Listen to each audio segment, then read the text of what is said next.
out of my bag and said, "Oh no, I've been at a protest actually. They're signs, badly made ones." I laughed nervously. "But better than nothing." "What's all that about then?"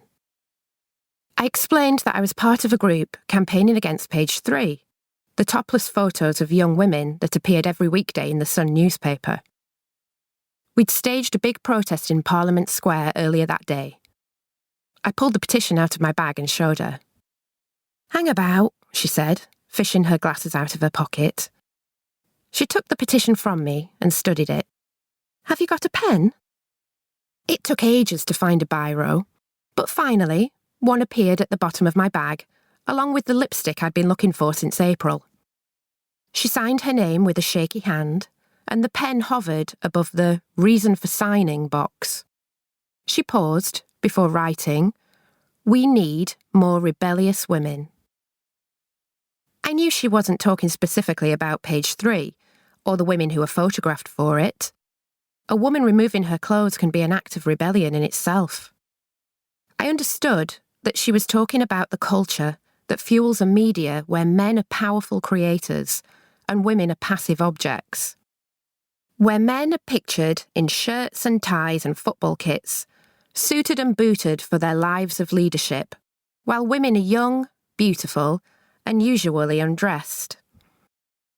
Women are taught to be quiet and never bossy or pushy or loud.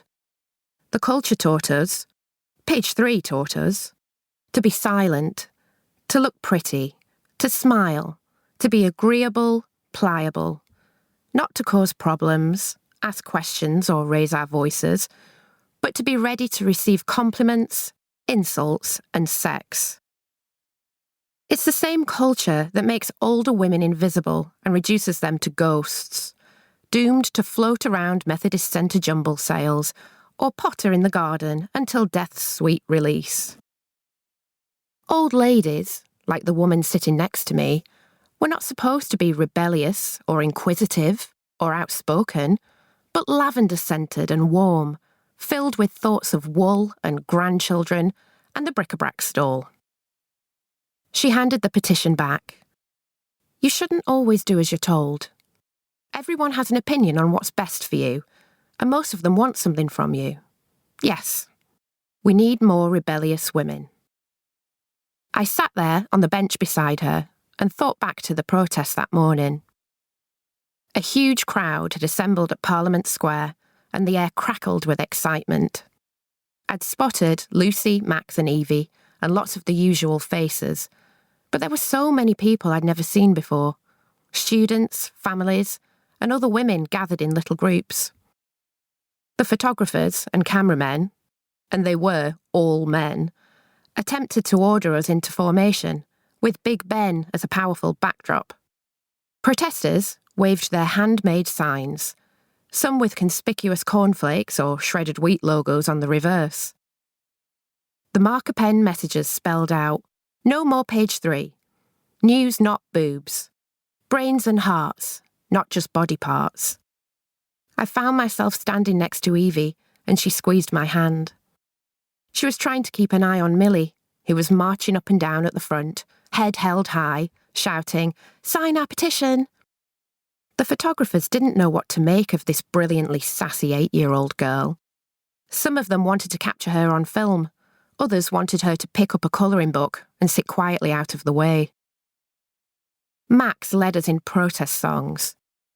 She'd sing a line and we'd repeat it, sort of like being in church, but without the drafts and guilt. She'd brought her little dog along, and it kept shitting all over the place. When it was our turn to sing a line, she'd quickly bend down to shovel it up, then continue, with a placard in one hand and a bag of dog crap in the other. The march headed towards South Bank, and Evie and I sneaked into the Christmas market to buy mulled wine. Everything is better with mulled wine, even the patriarchy. We took photos with human statues, cool kids with skateboards, and fundraisers in the middle of a marathon. Most people we spoke to signed the petition. Nobody gave us much hassle, except one middle-aged man who sleazed on Max. "If I sign it, I want something back," he said. "What will you give me in return?" He eyed her up and down.